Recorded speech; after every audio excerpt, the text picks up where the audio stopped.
Lapsed, kelleks te suurena saada tahate? Arstiks, õpetajaks, politseinikuks. Joonas, kelleks sina saada tahad? Mina tahan saada tuulepüüdjaks. Oo, kes see on? Alguses on see lihtsalt tunne. Soov teha midagi erilist ja väljakutsuvat, mis paneb silmad särama. Ajapikku muutub see tunne aga otsuseks. Otsuseks omandada amet, mis eeldab ülimat täpsust ning kriitilist mõtlemist.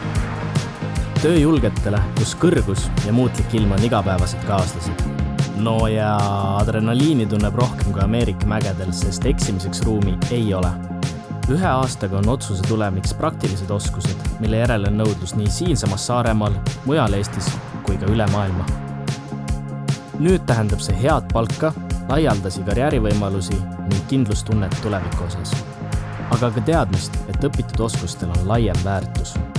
Tuleb hoida töös suurt ja olulist tehnosüsteemi, samas panustades puhtasse energiasse ning kestlikumasse tulevikku.